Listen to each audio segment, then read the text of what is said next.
De la lecture pour les grands débutants. Et oui, c'est pas parce qu'on ne connaît pas encore beaucoup de japonais qu'il faut s'empêcher de lire. Donc là, c'est une lecture du site Yomojepi.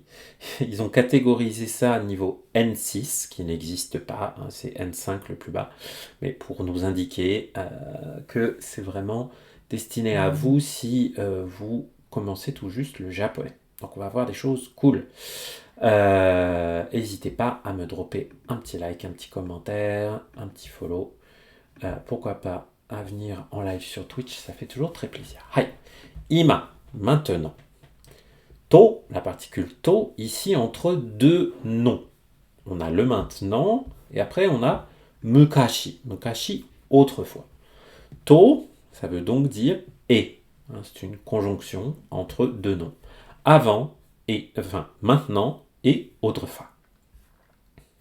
On le comprend avec l'illustration. Ima wa youfuku o kimasu. Maintenant, ima wa, la particule wa qui a créé le thème de la phrase. Youfuku. Youfuku, ce sont des vêtements dans un style occidental. C'est un pantalon, une chemise, un t-shirt, tout ça, c'est des yofuku. Une jupe, tout ça, c'est des yofuku. Fuku, c'est des vêtements. Yofuku, des vêtements spécifiquement à l'occidental. O, la particule O qui nous indique le complément d'objet direct du verbe kimasu. Kimasu, c'est le verbe kiru, un verbe de type ichidan, kiru, kimasu, qui veut dire porter. C'est le même ki que dans kimono, qu'on va voir juste après. Donc aujourd'hui, on porte des vêtements à l'occidental. Mukashi wa, autrefois, kimono o kimashita. Donc, kimono o, pareil, la marque de l'objet, du complément d'objet direct, kimashita. On portait, là on est conjugué à la forme mashita, donc la forme polie passée affirmative. Autrefois, on portait des kimonos. Au niveau des pieds, alors. Ima wa kutsu o hakimasu.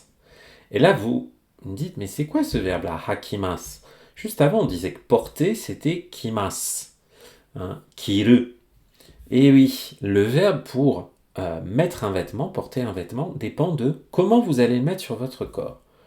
Un kimono, une veste, une chemise, un t-shirt, ça se met par la tête et ça colle au corps comme ça, ou comme une veste, ça c'est kiru. Mais quand on parle des choses qu'on met au pied, on va utiliser le verbe haku. Haku, c'est enfiler par le bas. Donc, ima wa kutsu, les chaussures, o hakimasu. Maintenant, on met des chaussures. Mukashi wa, autrefois, waraji o hakimashita. Waraji, c'était des socks de paille, des choses assez basiques qui permettaient juste de ne pas totalement marcher dans la boue. Donc le verbe haku pour mettre des choses aux pieds. Ima wa gakkou de benkyou shimasu. Alors là, ce qui est bien, c'est qu'on voit une autre particule. Donc maintenant, gakkou, l'école. Et là, on a la particule de qui nous indique le lieu d'une action. À l'école, dans l'école, benkyou shimasu. Benkyou suru, ça veut dire étudier. Benkyou shimasu, puisque le verbe suru est l'un des deux verbes irréguliers en japonais, l'autre étant kuru, et à la forme en mas, suru donne shimasu. On étudie à l'école maintenant. Et autrefois, mukashi wa terakoya de benkyou shimashita. Autrefois, on étudiait à l'école du temple. Dedans, on trouve tera. Tera, comme par exemple à Kyoto, vous avez peut-être visité, ou vous allez peut-être aller visiter le Kiyomizu-dera, qui est le temple de l'eau pure à Kyoto. Au Tera, c'est donc un temple bouddhiste. Ko, c'est l'enfant. Et Ya, ça nous indique un lieu, une boutique, un lieu où on travaille, une pièce. Hein. C'est le langage des bâtiments. Donc Terakoya, c'est donc l'école du temple. Et les maisons. Ima wa manshon ni sumimasu. Là, on a le verbe sumu, habiter.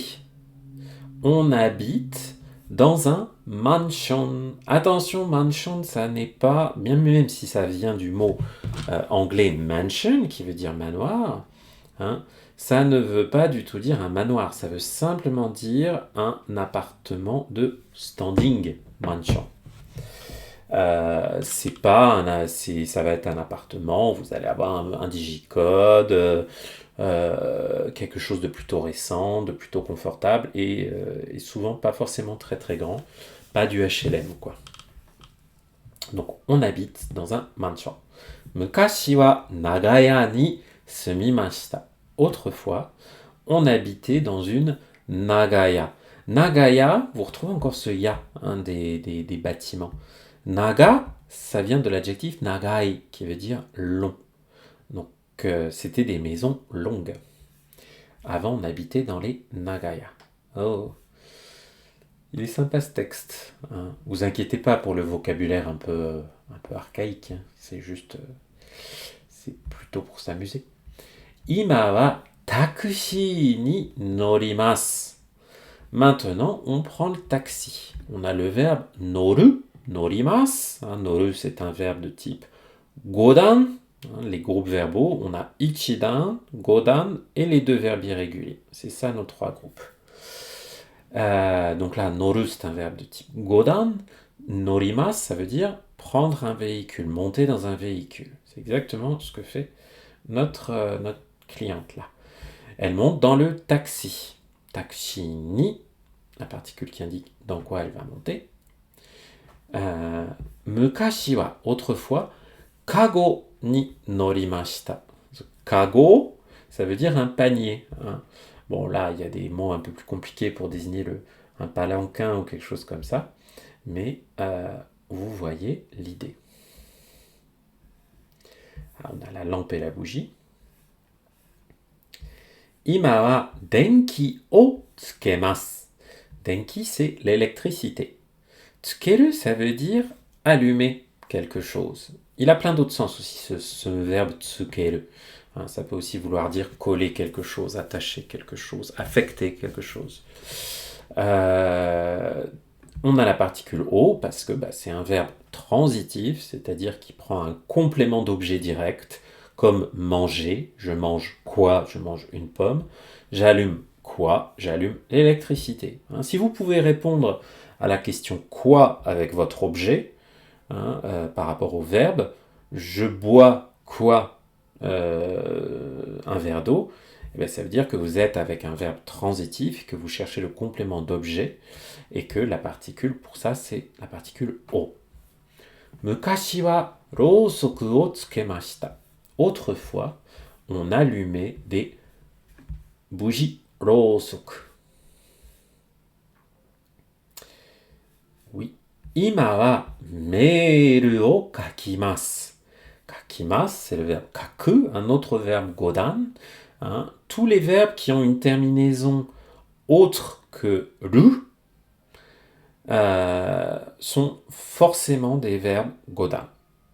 Si la terminaison de votre verbe c'est autre chose que ru, à sa forme de base, la forme de dictionnaire, comme ici le verbe kaku, c'est forcément un verbe godan. Donc kaku va donner kakimasu. Il va garder sa terminaison en ku, qui va devenir un ki, et après on lui rajoute le mas. Hein. Maintenant, on écrit meiru, ça vient bien sûr de imeiru, on écrit des emails. Mukashi wa tegami o kakimashita. On pourrait dire qu'aujourd'hui, on écrit encore des tegami, des lettres manuscrites.